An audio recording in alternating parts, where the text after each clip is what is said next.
Diana is here. Pastor Walden is here. So we're ready to start. So time is 10:45. I would like to call the Temple City July 20th, 2021 regular meeting to order. And for those of you who just called in, and I apologize for the delay because the councils just have had a joint meeting with the planning commissioners, and to go over the housing element. That meeting took a little longer than we expect, so we're starting a little bit late. But with that, we will start our meeting. And pursuant to Section 3 of the Executive Order issued by Governor Newsom on March 17, 2020, cities are allowed to hold city council meetings via teleconferencing, and members of the public can observe and address the meeting telephonically or electronically. To listen to the meeting telephonically, please call 1-669-900-6833, meeting ID 811-1858-2184, passcode 788155, or through the city's live webcast on YouTube. And so at this time, Madam Clerk, please roll call. Yes, Mayor. Councilmember Chavez? Councilmember Chavez? Parents in outfield. Here. Councilmember Mann? Here. Councilmember Vizcarra? Here. Mayor Pro Tem Sternquist? Here. Mayor Yu? Here. And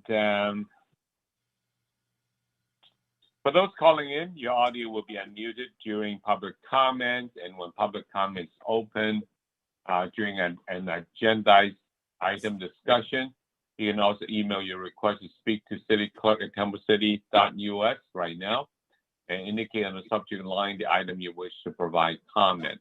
At this time, very happy tonight to have Pastor Jim Walden with First Baptist Church, located at 1619 South Baldwin, to provide our invocation. Sorry, Pastor Walden, keeping you waiting there.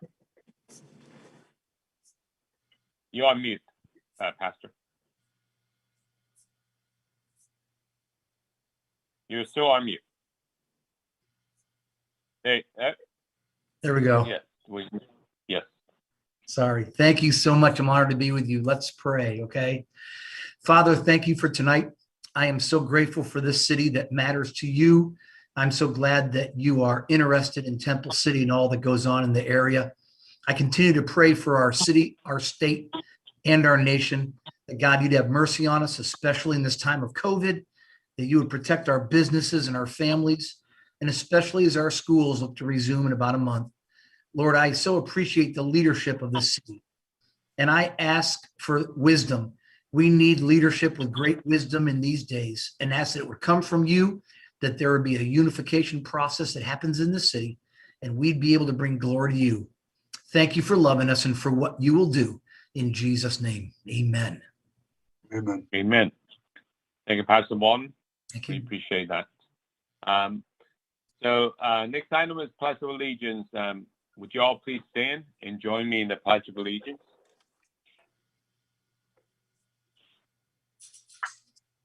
Your right hand over the heart. Ready to begin.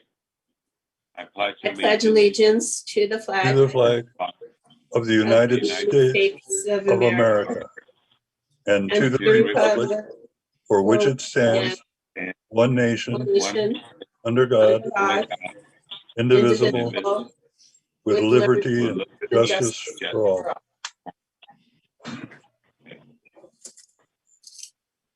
All right.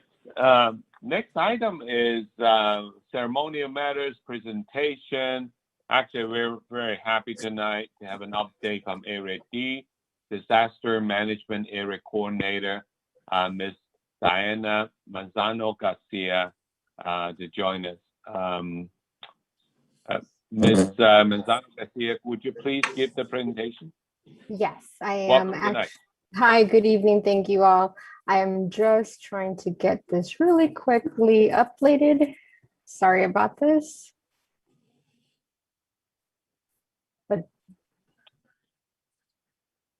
Take your time.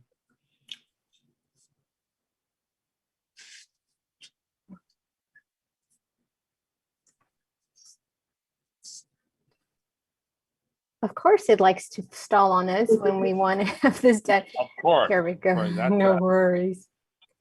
That's the beauty of Zoom meetings. Okay. All used to it. This should work now. I apologize. Thought everything was working, but new server. Here we go. There you go. Here we go. Okay. Now we can see it. Now we Perfect. can see it. Let me just go ahead and do Go ahead, presentation. please. All right. Well, I want to thank all of you for really giving me a few minutes this evening. I want to thank the council, again, the mayor and city manager for allowing me to come tonight and just do a quick overview and just presentation about Area D. Good evening, all. Again, my name is Diana Manzano Garcia. I'm the Disaster Management Area Coordinator for Area D. LA County has 8 disaster management areas, all geographically located within the county. I'm lucky to have the second largest area, which has 23 cities. I have been your disaster management area coordinator since 2017, and I know I've not had the pleasure of meeting you all prior to tonight. But again, I thank you for the time. And then again, the last 18 plus months have been somewhat of a nuisance for most of us in terms of being able to come in public. But again, thank you for allowing me to come into your virtual meetings this evening. What is a disaster management area coordinator? You're probably asking. Well, what we do is you guys signed a joint power authority back in 56 when civil defense was in place, which then transitioned to disaster management. Board of Supervisors in the county felt that with such a large county, we needed to have disaster management areas, and therefore the disaster management area coordinators came about. I come from extensive few years now, going on 15 in emergency management. 4 of those have been with here in Area D, and prior to coming on board as a public sector, I was in the nonprofit healthcare emergency management. As I mentioned, Area D is composed of 23 cities of the East San Gabriel and Pomona Valley. So pretty much everything from where you guys are currently at Rosemead all the way to the county line before San Bernardino, and everything just south of before the 60 freeway. So it's quite a large area, and I'll kind of show you a little map of that. What we have is not just 23 cities, 23 city managers, 23 city council members or chambers. We also have 13 police departments within our area, and then we have 5 fire departments, and then all the other cities are a contract, just like yourself. And then here's a little brief area of the map of what Area D looks like in terms of geographical size. As you'll see, everything pretty much outlined, and I know you probably can't see my arrow, in between the little dark bolded line is where we're at. And as you'll see, from Arcadia down to West Covina, and I just kind of put them alphabetical in order for you. So that's really what Area D is. That's all the 23 cities that I am a part of. I am the liaison between the cities and the county, as well as the state and the federal and other partner agency cities. I apologize. So what have we done? We've done quite a bit, which is really great. We have been able to accomplish a lot in the last 4+ years.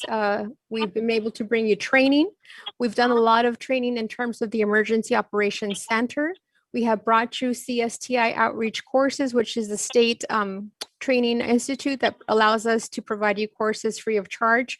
We also have an LA County EOC cadre group, which we are, I'm a part of, and then also Brian Arizumi, who's your public safety manager, is also a part of this training cadre. We've also been able to bring you projects. We've completed a few years back the new emergency managers orientation program.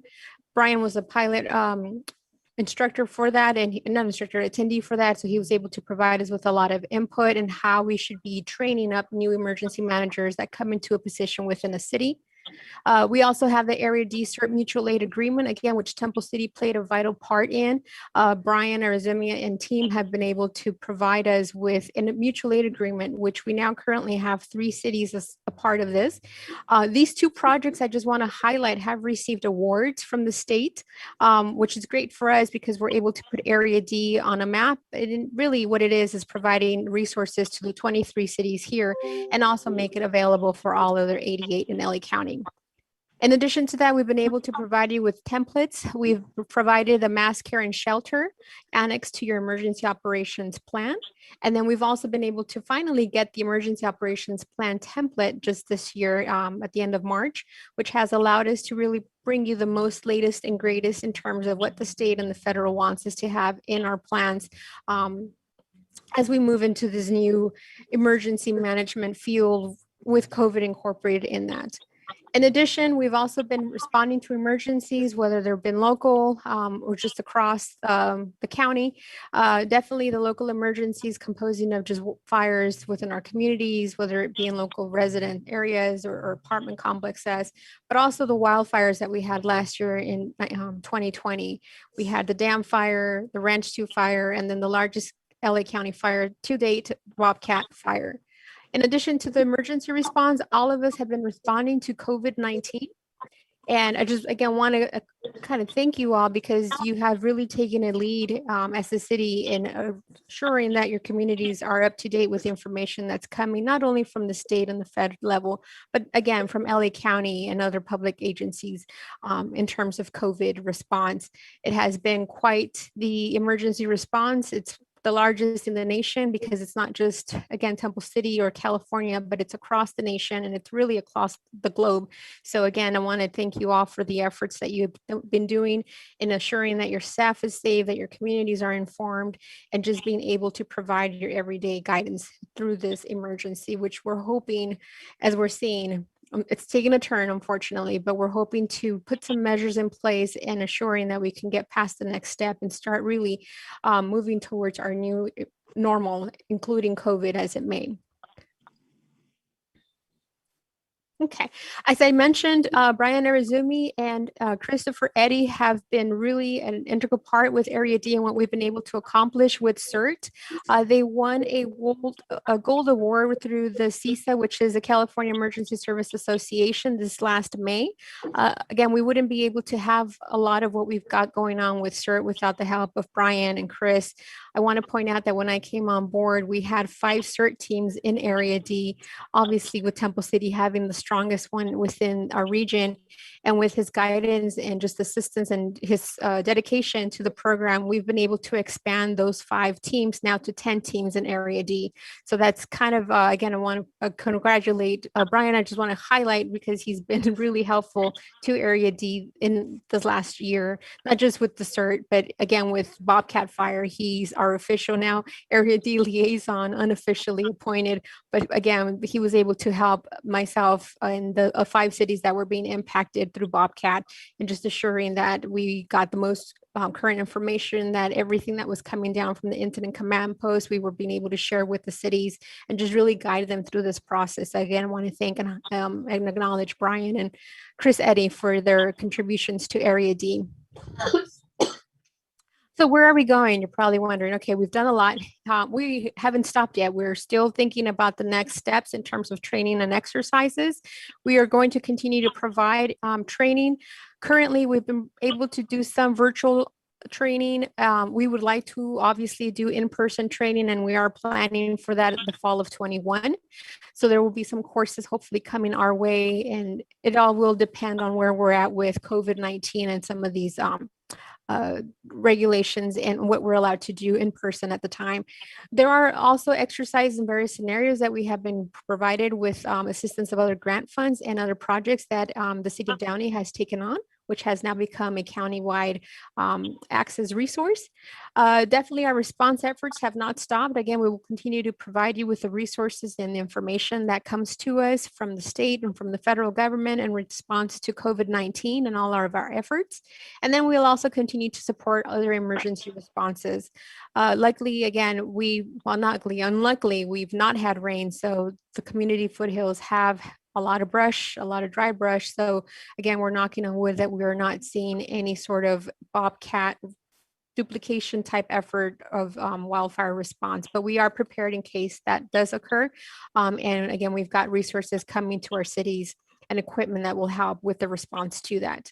In terms of projects, we are working currently on interoperable communications. We are we've got grant funded some additional funds through the EMPG, which is the Emergency Management Performance Grant, which is allowing us to provide communication systems to the cities of Area D.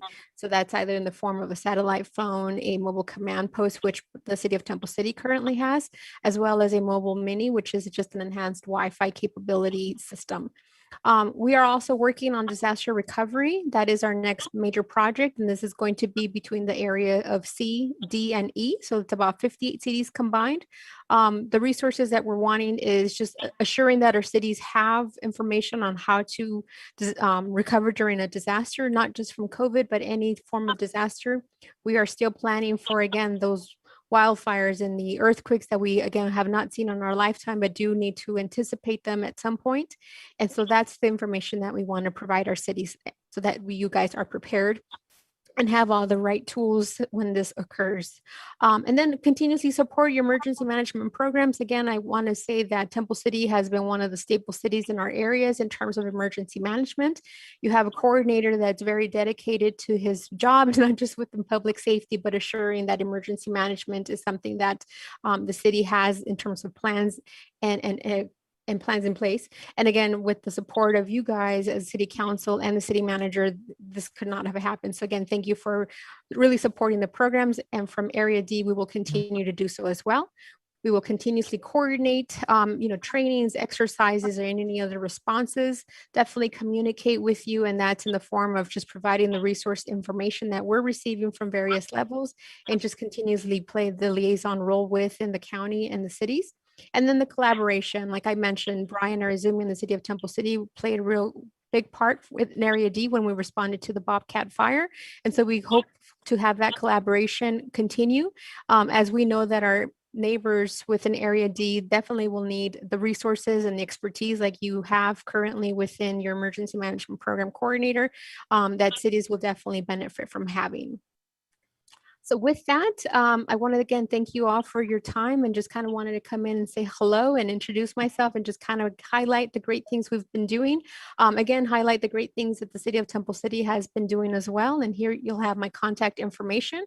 Brian definitely knows how to get a hold of me. But again, we can make this also available to as city council and city manager as we continue to move forward in our, again, COVID-19 response, and then any other emergency response that may come our way as we need to be prepared to do so. With that, I'll go ahead and stop sharing my screen and leave it open for questions. Well, any questions from or comments from the city council? I have a question, Mayor. Sure. Yeah, please. To me, I think this is the first time I've ever heard of Area D. I'm just wondering if anybody else on the council had. Is it funded by the county? Yes, so we receive grant, which is the Emergency Management Performance Grant. It comes from the federal government down to the state and then funneled down to the county to us. That is what covers me as your Area D Disaster Management Area Coordinator. So that's what funds the position itself and all the operational costs and then projects and programs that we're able to provide you as the city and the emergency service coordinators. Was there someone before you that was with our city? Who was that? Brenda Honeymiller. I'm hoping the name rings a bell with some of you. She was here for about 18 plus years prior to myself. And so pretty Never well heard of her. No. Yeah. I mean, I'm just being really honest, because No. when you said Area D, I'm thinking, this is like that place in Las Vegas, where the UFOs go or whatever that Area is. But, 51. yes, Area 51. So I sometimes answer my phones like that when I don't recognize the number. Councilmember Sternquist, we did previously have Brenda Honeymiller, the previous DMAC. She did come to a city council meeting to provide city council training with the executive level course, the G402. And do you know when she came? This was probably 6 years ago, 5-6 years ago. I don't remember her, and I've been on council for 10 years. Well, I'm hoping to come back. But anyway, I'm really happy to have you and have you engage with us so that we're familiar with the resources that are available, because honestly, if she came 6 years ago, we haven't heard from anybody since then. So I just really appreciate you engaging with us this evening. No, thank you again for your time. And I hope to come back in the near future and not have it so lagged of a time. I know it's been 4 years since I've been on board, but we've been busy. And so again, with I'm COVID sure. kind of slowing certain things, I wanted to make sure that we kind of touch base and just kind of highlighted some things that we've been doing for the cities of Area D. And then again, highlight the great work that between the city manager and Brian Arizumi and Public Safety have been doing. Well, you know, I've seen some recent emails from you, and because we get so many emails and I wasn't familiar with Area D or your name, they just actually got deleted because, you know, I didn't know anything about it. So now I know your name and I'm going to not delete them and I'm going to read them. Thank you. Any other questions? Councilmember, anybody else? Any other comments or I don't. questions for? Yeah, Councilmember Viscar. No. No questions. Thank you for coming. No worry. Okay. Yeah, I have one quick one, and I think maybe you touch on the interoperable communications. So, are you part of LA RICS as well? I am not directly part of LA RICS. We were able to get the funding from, again, it's a COVID supplemental grant that the state was able to receive. Not a lot of dollars, but enough for us to be able to provide the cities with some communication capabilities of enhancement. So what we looked at again was satellite phones. Brian has the Mobile Command Center Unit 2.0, which allows it to be a mobile stand-up command center. So let's say you had to relocate against City Hall, or you needed to provide an alternate location for your emergency operations center, that capability is available. And then if we wanted to provide additional Wi-Fi capabilities because we had to be on an alternate location and offsite, that is another item. And we're looking potentially at just, again, other items that will help, like solar panel charging stations for some of these devices that can help. Really what we're looking at is, again, we realize COVID has put us all in a really weird situation where we're no longer, well, at the moment, able to come in person. Slowly but surely we will, but allowing us to have redundant communication systems in place is really what we were looking at in case we needed to alternate our locations that we currently have. Well, Mayor Pro Tem, go ahead. No, I didn't say any. I said it's great to have the connection. Yes, yeah. Well, Ms. Manzano Garcia, thank you so much. I mean, I echo what the Mayor Pro Tem said. It's great to hear from Area D. To know all the great things you've been doing. So it's actually, don't be a stranger to come back from time to time and visit with us. Yeah, definitely. And thank you very much for the great presentation tonight. No worries. Thank you, Akal. And again, thank you for the time this evening, and I hope to be back soon. Thank you. Right. And also, I want to take this opportunity to congratulate Mr. Arizumi for the Gold Award. Congrats. Great. Thank you. Great job. Good work, Brian. And I'm really impressed that you're actually teaching over there as well. So it's so we have nothing but the best here in Tambo City. Thank you. Congrats. Next item is public comments on item not listed on the agenda. The City Council will now hear public comments regarding item not listed. The procedure to address the City Council is highlighted on the first page of the City Council's agenda. For those calling in, your audio will now be unmuted. Please state your name so that you can be added to the speakers list. To avoid callers from speaking over each other, we will call your name to speak. Madam Clerk, would you please unmute the phones? And I saw some numbers, some callers. If you are here to speak on items not listed, please state your name. Hi, this is Kimberly Luna. Hi, Kimberly. Anyone else?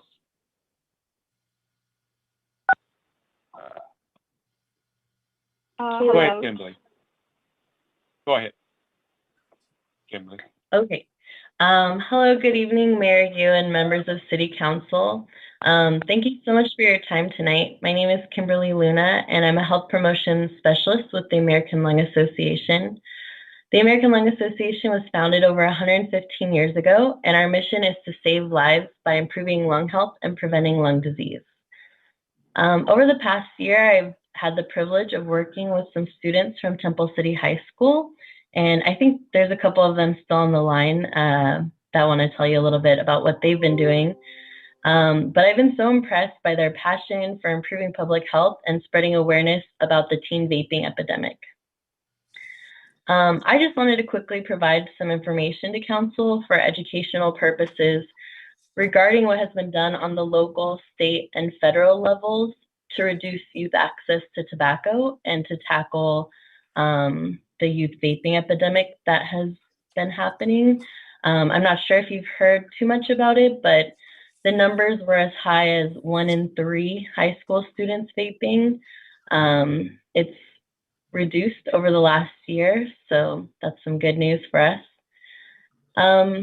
But so first, back in 2009, the FDA banned cigarettes with flavors other than menthol, so like cherry or chocolate flavored cigarettes, because they are known to appeal to youth and young adults. 12 years later, in April of this year, the FDA announced its intent to ban menthol as well. Then on the state level, SB 793 was signed last August, which would end the sale of all flavored tobacco products in California, including menthol. However, due to sufficient signatures for a referendum, this bill will actually go to vote in November of next year, 2022. In the meantime, tens of thousands of California youth will be exposed to these products, and the tobacco industry stands to generate nearly $1.1 billion in revenue from menthol cigarette sales in California alone. And then finally, on the local level, at least 16 jurisdictions have restricted flavored tobacco products. This includes unincorporated LA County, Burbank, and El Monte. I actually sent a map to the city clerk that shows which jurisdictions have enacted flavor restrictions. So if you want to see a full list, she has that. And that's all I have for you. Thank you again for your time. If you have any questions at all, me and the students would love to meet with you to discuss this issue and answer any questions. Thanks again. Thank you.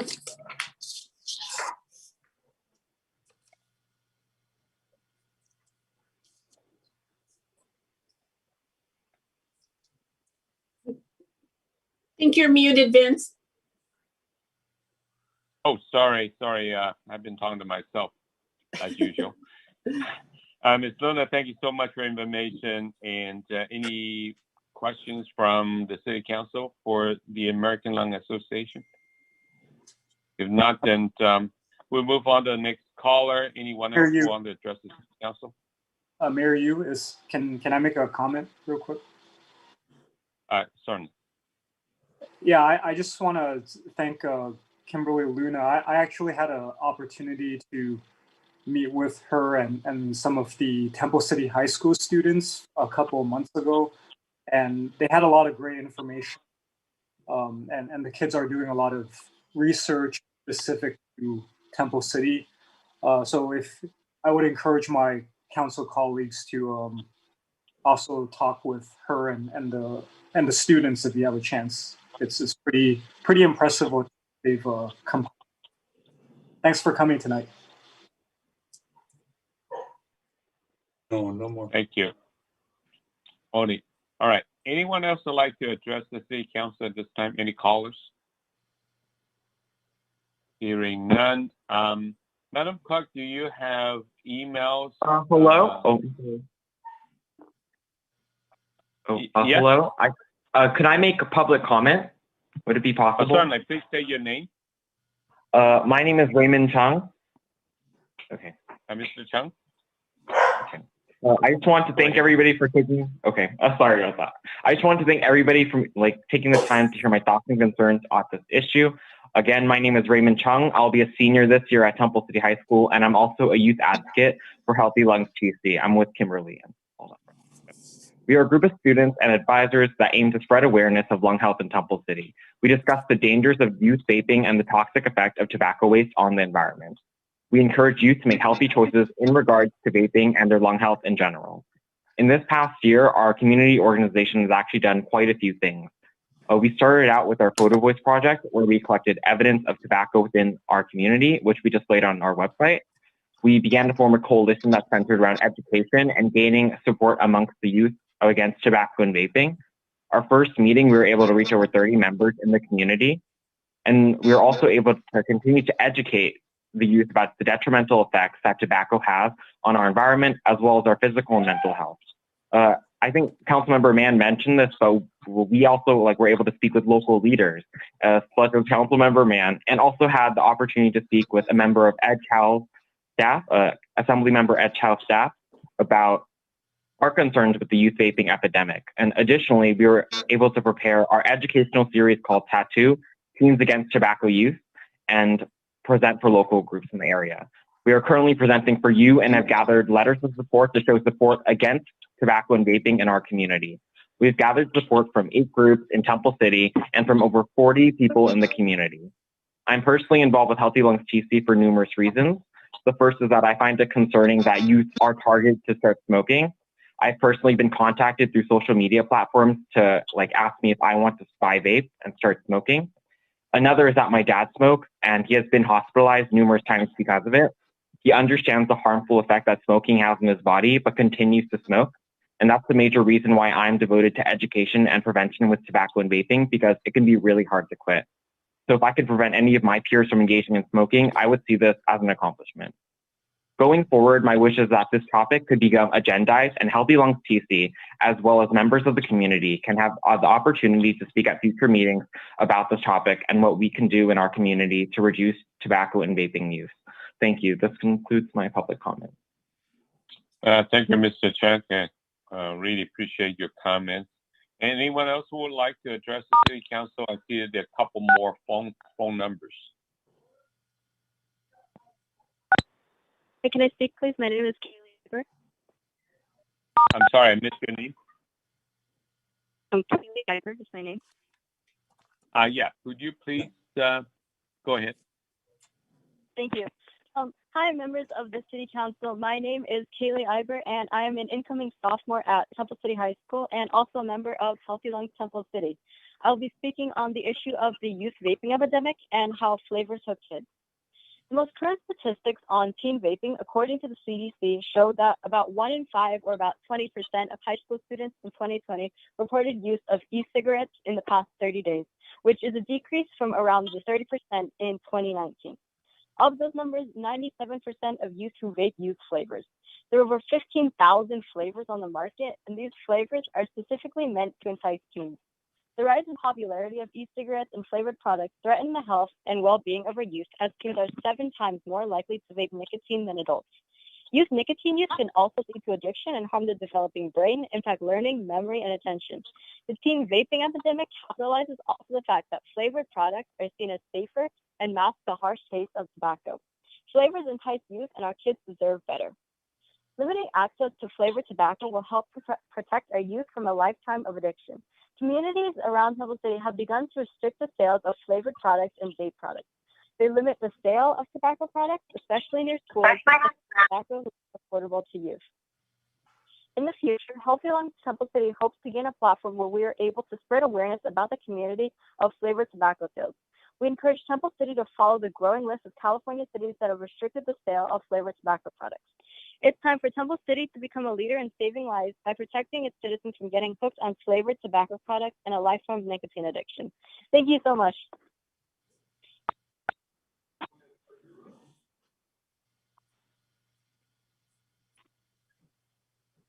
Mary, we can't hear you. Sorry, I'm talking to myself again. So I see that there's another phone number that called in. Do you want to address the City Council at this time? Hello. Hello. All right. I am. Yes, I am going to make a public comment on the same topic with the Healthy Lungs Temple City. And may I start now? Yeah, please go ahead. All right, thank you. Good evening, Mayor Yu and members of Temple City City Council. My name is Mary Zhang, and I'm a member of the Healthy Lungs Temple City. And I would like to speak on the tobacco retail licensing, and the issue of youth access to tobacco products in Temple City. The tobacco retail licensing, as known as TRL, discourages the sale or distribution of tobacco and nicotine products to minors. Temple City does a great job with the TRL. In fact, we're ahead of the game. And in the California State of Tobacco Control 2020 report, Temple City scores a 9 out of 12 on overall tobacco control. But I believe there's more space for further improvement. In a public opinion survey performed in Temple City between April 2019 through March 2020, the public strongly supports the strengthening regulation of local tobacco retailers. 2 in 3 Temple City residents support a law that prohibits the sale of flavored tobacco products. 79% support a law regulating electronic smoking devices, including sale of e-cigarettes and other vaping devices. Using vape devices along with flavored products made it easier for teens to consume and get addicted to nicotine than conventional cigarettes. And these cigarettes can be easily found in convenience stores, drugstores, vape stores, and numerous online platforms, including social media, like Raymond mentioned earlier.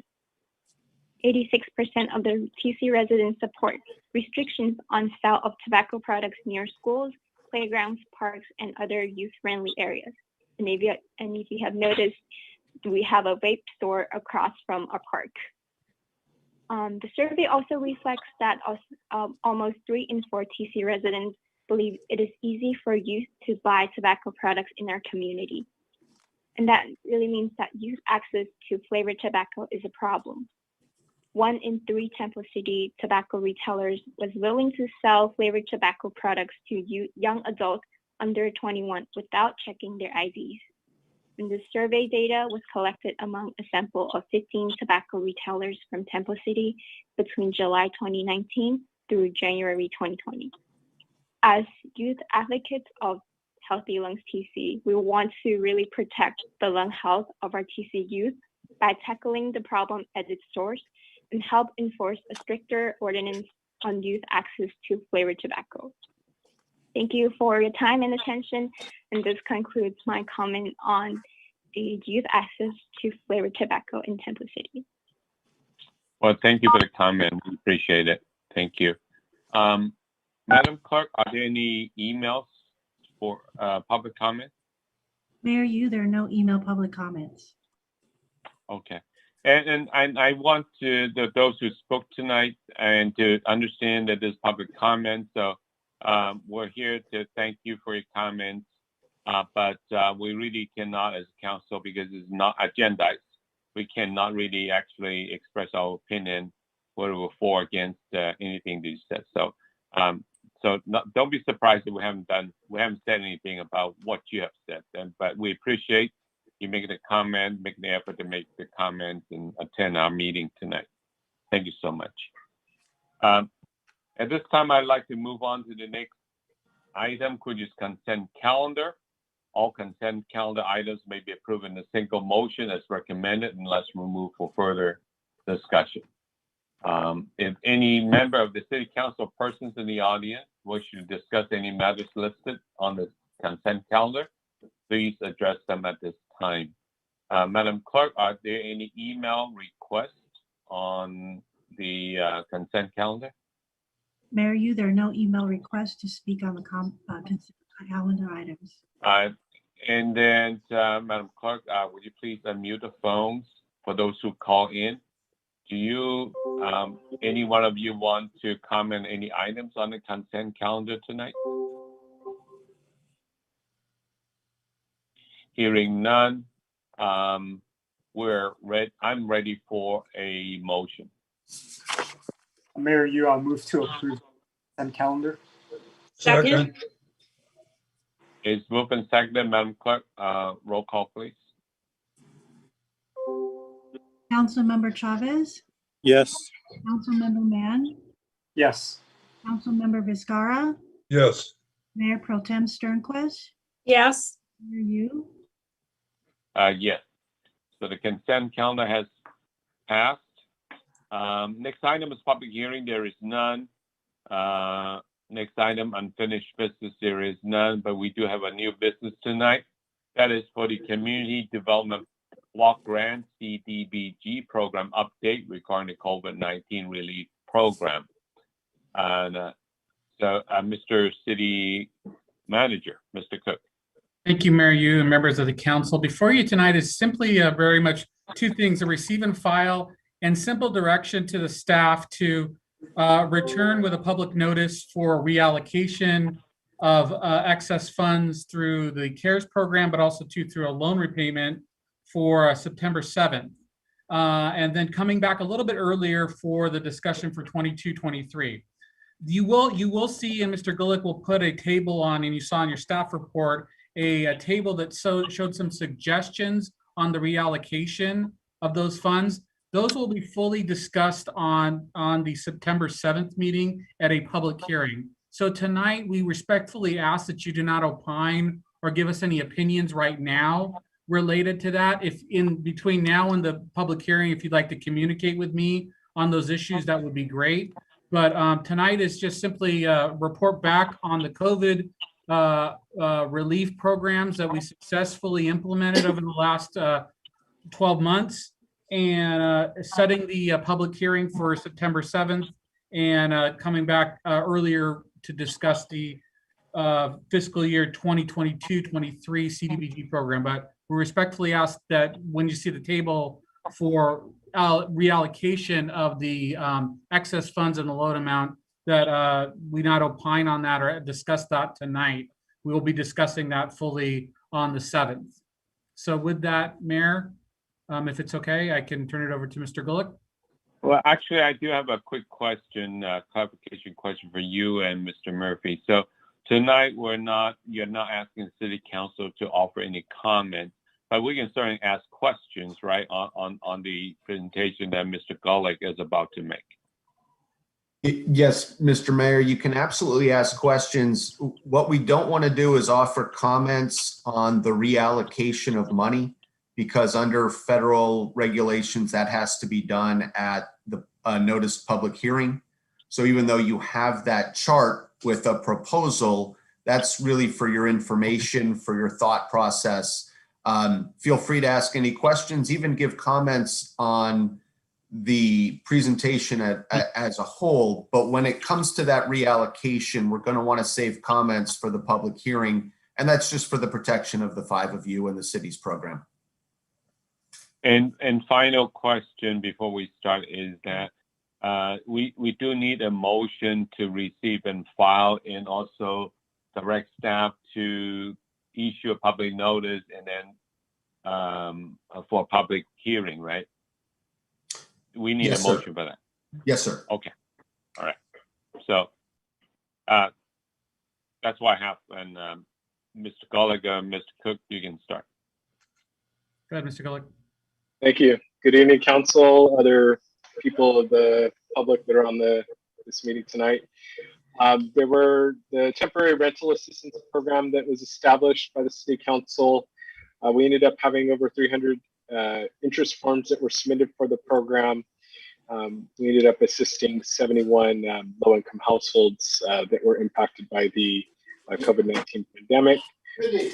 We still occasionally get phone calls about rental assistance, and we have been referring them to the program Housing is Key. Oh, we couldn't watch our program downstairs or upstairs. The small business program, we received 156 interest forms for that. We did receive some of those businesses were not eligible. They weren't located in the city or were not located in one of the eligible businesses. Ultimately, 53 businesses submitted applications, and we were able to approve 40 businesses with grants. And then also HUD likes to, or the CDBG program likes to see the number of retained positions, full-time equivalent jobs. With those 40 grants that were issued, we were able to retain 42 full-time equivalent positions.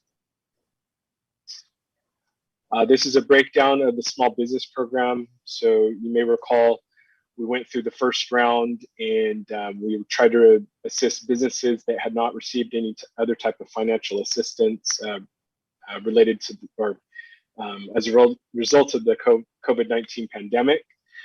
We did make some modifications after we went through all of the businesses that submitted interest forms and modified that to open it up. So you could see we had issued a lot more grants the second round.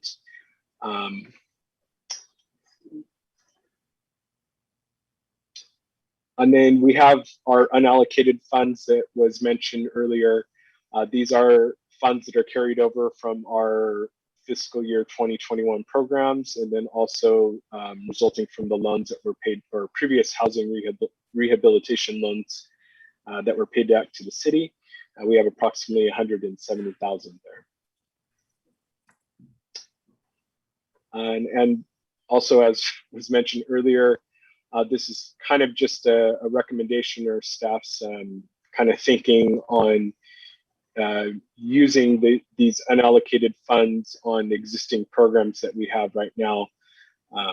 It's just kind of a suggestion and a breakdown of how we would recommend using them. And then the recommendation tonight is to receive the update regarding these CDBG and CARES Act programs relating to the COVID-19 pandemic. Direct staff to issue the public notice for September 7th regarding amending the allocations for this current fiscal year. And then direct staff also to return on November 2nd to discuss next fiscal year programs. And that concludes the presentation. All right, thank you, Mr. Gullick. And are there any questions from the City Council regarding what's been presented? I'll start with Councilmember Min. Thank you, Mayor Yu. Just one quick question. In the staff report, it says that the balance, excuse me, the balance of the small business grant program is approximately $16,000. Does that mean that remaining amount be carried over to other programs, or does it have to stay with the small grant program? So what happens with any of our fiscal year 2021 programs, if we have any balances remaining after we submit all of our funding requests, which we have up until next month, any unused money will go into the unallocated balance, which is kind of like a savings or just money that's carried over that we could either use on the current fiscal year programs, or we could wait for the following fiscal year to use them on those programs. Or we could also establish a new program, which would be out of the typical cycle, call them out of cycle projects. Okay, so in the table where you had the staff proposed changes, I think that 16,000 carryover is part of that calculation? Yes. Okay. All right, thank you. That's all the questions I have. Thank you. Councilmember Vizcarra, any questions? You're on mute, I think. Councilmember Vizcarra. I'm sorry. No questions. Thank you. Thank you. Councilmember Chavez. No questions. Thank you. Thank you. Mayor Pro Tem Sternquist, any questions? No questions, thank you. Yeah, I don't have any questions. I appreciate the presentation, though. At this time, I'd like to open up public comment. Madam Clerk, are there any email comments? Mayor Yu, there are no email comments. And I don't see any phone calls either on the screen. So with that, I'll close public comments, and I'll go back to the council. Any final comment, final questions? Councilman Min? I don't have any further questions or comments. Thank you. Okay. Or actually, let me do this quickly. Any other further questions from anyone? Hearing none, I don't have any questions either. So I'm ready for a motion to receive and file in. I move that we receive and file. Second. Okay, and that will also including directing staff for the public notice and return, right? Councilmember Viscar. Yes. Okay, move and who was the second? Madam Mayor Pro Tem. Mayor Second? Pro Tem. Yeah. So is moving second. Madam Clerk, roll call, please. Councilmember Chavez, Yes. Councilmember Mann, Yes. Councilmember Viscara, Yes. Mayor Pro Tem Sternquist, Yes. Mayor Yu. Yes. Thank you. So the motion carry will be, I guess we'll be seeing this item on September 7th, public hearing. And next item is update from Mr. City Manager. Mr. Cook. Thank you, Mayor. You all be brief. Thank you for staff. The last two items we've had tonight between the housing element and this really shows the great work staff is doing. Really successful implementation of our COVID-19 program. And just thanks to staff too for really providing some great service to the community. We've gone through a lot through COVID-19. And on top of that, we went through a major trash transition as well over the last month and a half. So thank you to them. Our online services, our appointment services are working extremely well. We are hearing nothing but thanks and really an enhanced level of service for the community as well, and a level of efficiency that unfortunately, if we hadn't had COVID-19, we may have not been pushed in that direction as much. But we're seeing that in an improved level of service. And so thank you to all of them. Thank you to the entire team from the internally with admin services to planning to building to Parks and Recreation, and then obviously to, as you heard earlier from Diana, our public safety team, who've really collectively as a team have come together to really do the work of what we're supposed to do and serve the city. That's our entire purpose. And we're doing it in a way that's safe for them, safe for the public, and we're going to continue to do that going forward. So thank you to them. Tomorrow, we are taking one step forward to a little bit more normal in the safest way possible as an outdoor event with our first summer concert. We ask everybody to please, if you are sick or you've been COVID positive, you've been around a COVID positive person, please do not attend this event tomorrow. While we cannot ask you to mask outside, masking is always appreciated. I will be masked when I'm out there tomorrow for a little while as well. So please take precautions as necessary going forward. Related to our indoor services, indoor transmission is what is really one of the main drivers of COVID-19 at this point with the highly transmissible Delta variant. So we are being extremely cautious with how we operate indoors. And that means for the services that patrons come into our facilities for the programs we do and everything else. So we will continue to take a cautious approach in that manner. That is it for me, Mary. Thank you. Thank you, Mr. Cook. Next item is update from Mr. City Attorney, Mr. Greg Murphy. Any updates? Thank you, Mr. Mayor. A few things for you. At a previous meeting, I spoke about the cities in Orange County who have sued the state regarding the regional housing needs assessment. While there are no new hearings on that, I think tonight's discussion really showed how this can be a problem for cities and why they would take the actions they did. Council, I know, can imagine a scenario where instead of good preparation and a little bit of luck, you'd be forced on a night like tonight to figure out whether some of your R1 neighborhoods would have to turn into R3 neighborhoods. And that's what's being faced by a lot of cities out there. Three kind of local or governmental issues. Obviously, as the city manager said, the mask mandate is in place here in Los Angeles County.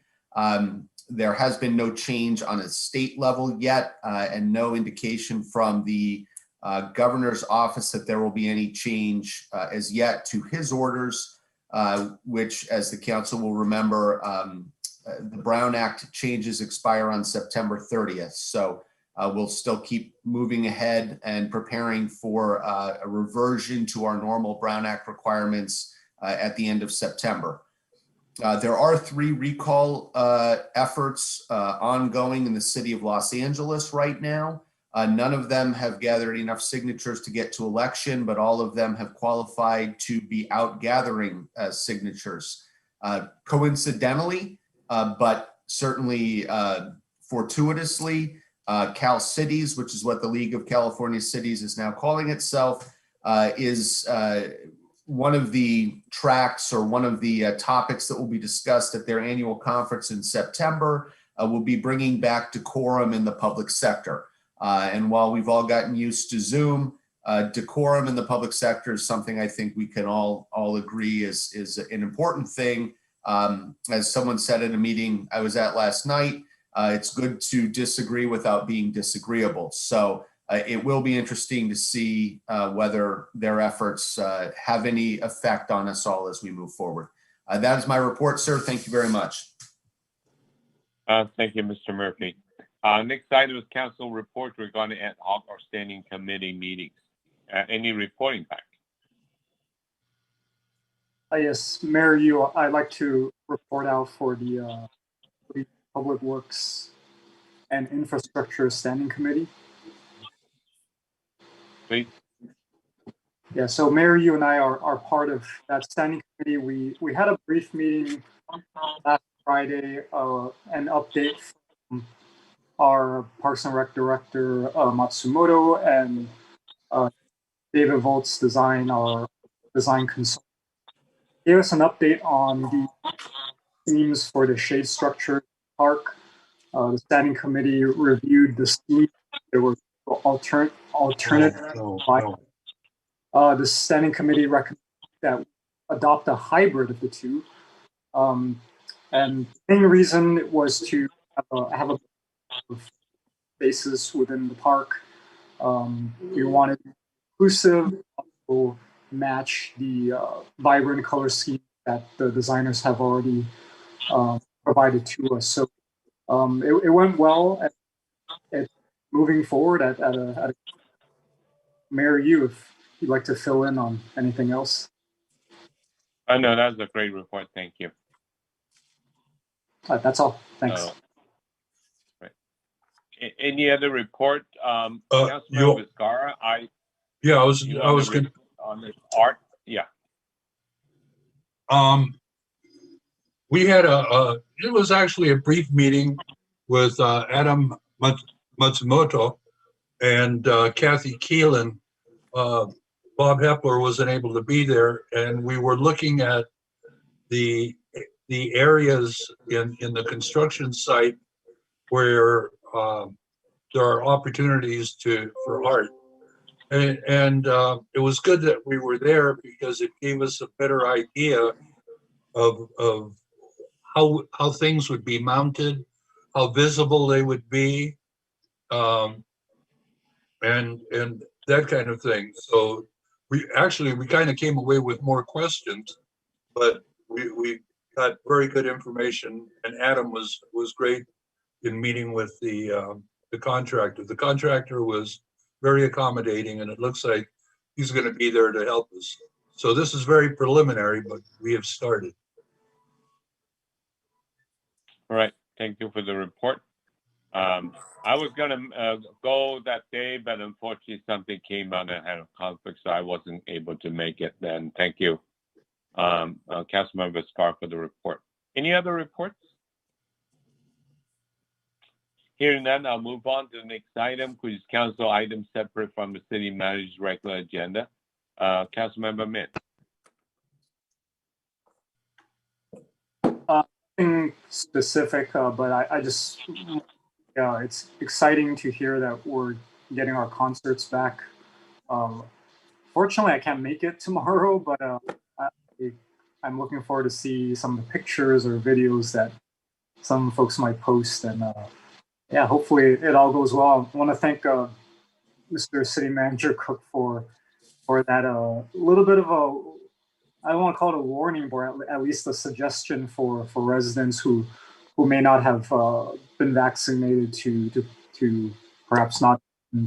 But speaking of vaccination rates, as some of my council friends from other cities were sharing this COVID vaccination dashboard that the LA County Public Health has on their website.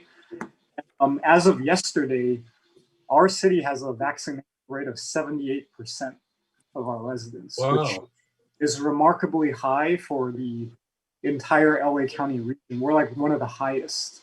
I think the only city that I found that was higher than us was Monterey Park at 82%. And I think maybe San Gabriel was like 1% higher than us or something. But this, most of our neighbors around this area have high rates. But also what was alarming was the areas in LA County had lower rates, like in the 50s. And so, COVID doesn't distinguish between political boundaries, obviously. So at region, we still have a lot of work to do, but I just want to say I'm proud of our residents and everyone. I'm proud of council, I'm proud of staff and everyone for really being, we were standing together in solidarity throughout this. I felt this number really reflects that. But we still have a ways to go. We don't know much about the Delta variant, but at least the science right now points towards vaccination being the best way to avoid hospitalization and death. So I'm remaining cautiously optimistic. Thank you.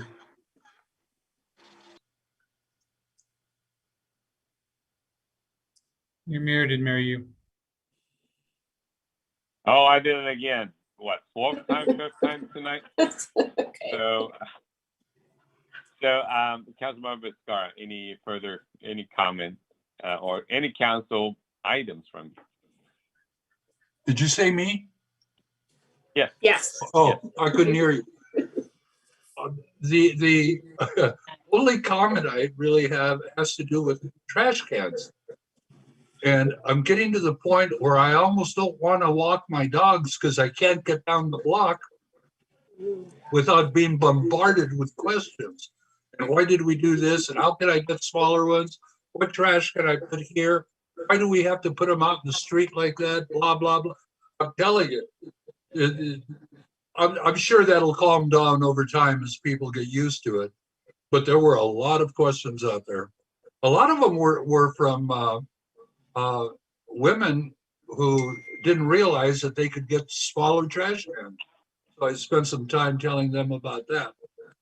And so that's been my life. And I don't know, maybe not, if we ever do that again, I got some good ideas as to how to forestall some of those questions. That's all I have. All right. Thank you. Next is Councilmember Chavez. No comments. Thank you. Here. All right. Thank you. Mayor Pro Tem Sternquist, any further items?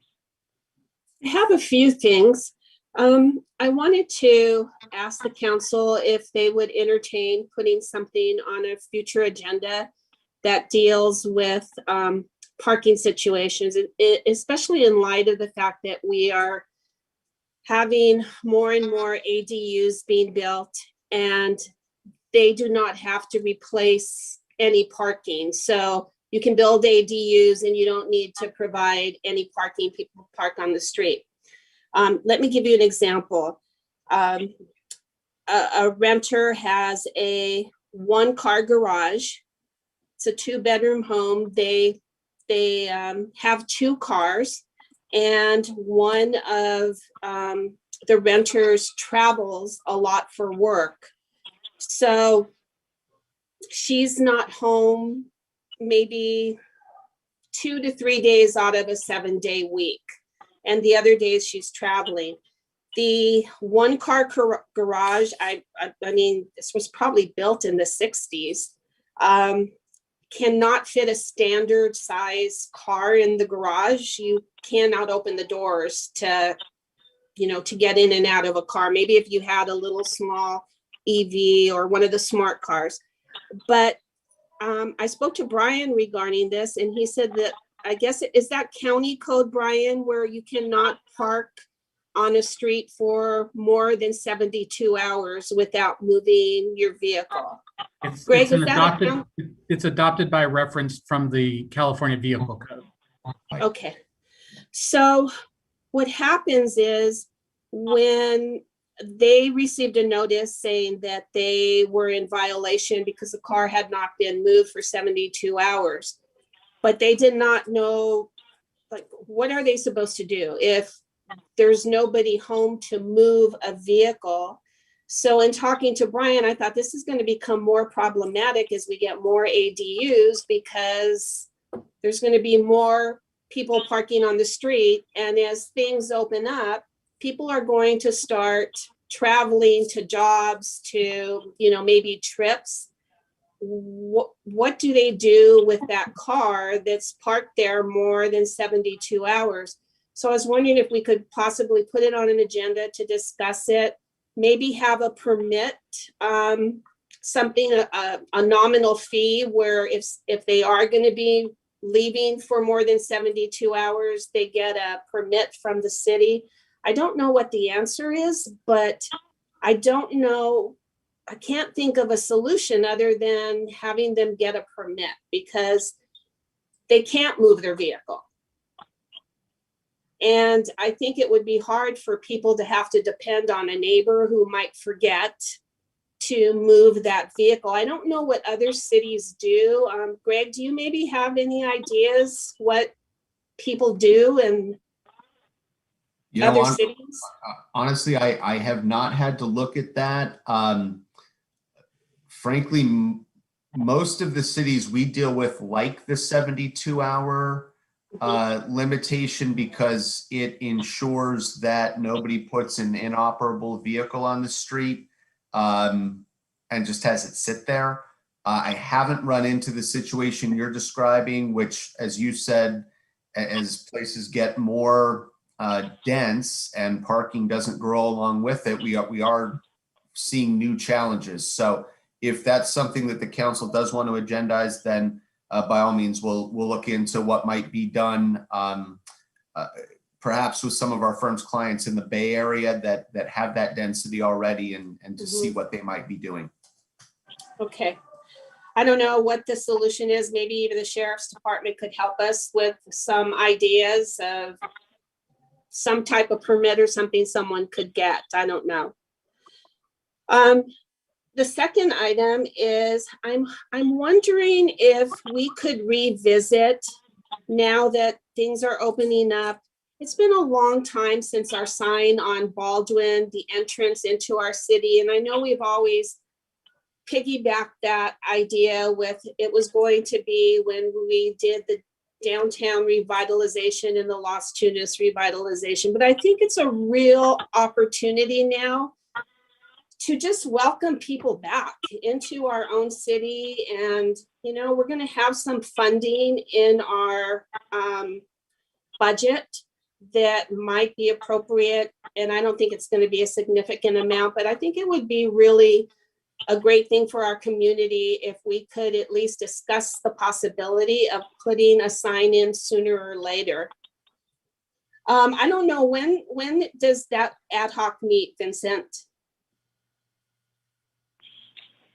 We haven't met for a long time on the Las Tunas improvement. And I think Councilman Chavez and I are on that committee, but we haven't met for, I don't know, I can't remember when we met last. Well, I didn't even remember I was even on that committee.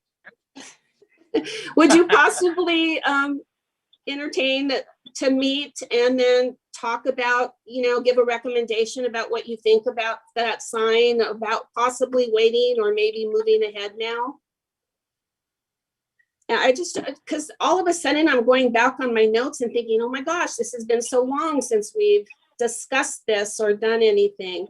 And then I'm still not sure, and Brian, I meant to ask you this the other day when we spoke. What is the timeline of when they're coming back to us about the old chamber site? We are going to be doing some informational items with each council member to talk to you about some of the some of the discussion items. So we'll be scheduling those as informational meetings in the next 2 weeks. And that is the information from the consultant, correct? Information from the consultant and just some additional information that staff has been able to pull together. Okay. And I know you had told me that staff also had some ideas. So if we could get those with those informational ideas, that would be great. Greg, if you wouldn't mind checking with your colleagues up north and see if they have any creative ways of how they handle when people leave for a period of time for work or travel, it would be appreciated, and maybe we could start with that. Sure. Okay.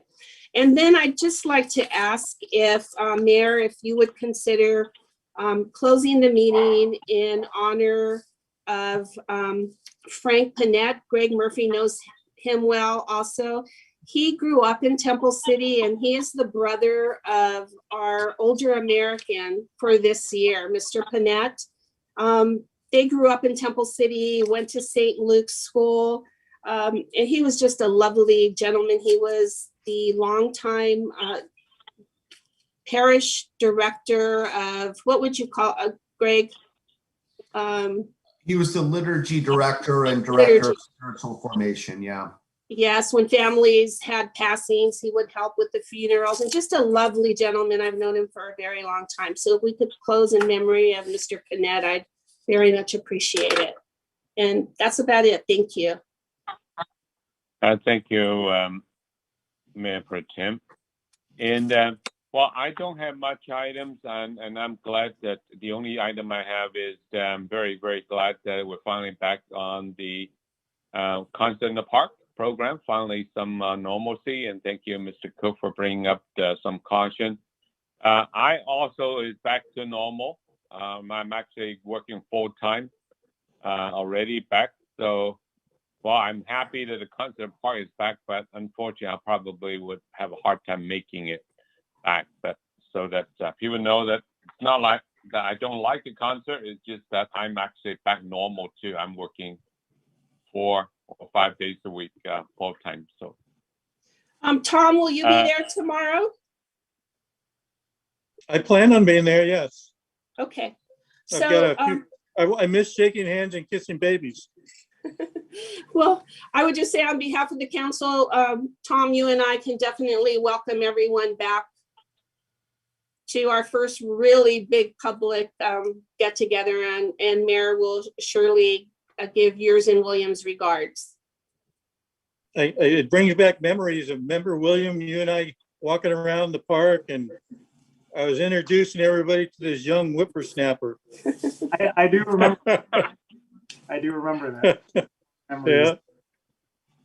And Fernando, you too. You're going to be there tomorrow. There's a few things pending. I can't commit right now. Okay. Well, if you're there, all three of us will do it. all right. Moving on to the next item, additional public comments, and I'm not listed. Madam Clerk, I need email additional public comment. Mayor, there are no email public comments.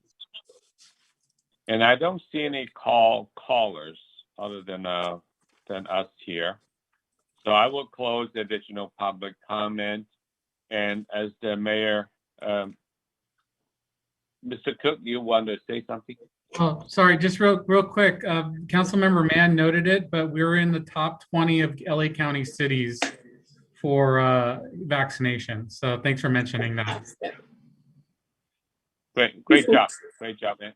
Yeah, actually, I do get a lot of compliment from residents saying that the city council and the city is really caring for our residents' health, and they actually thank us for doing the vaccination campaigns.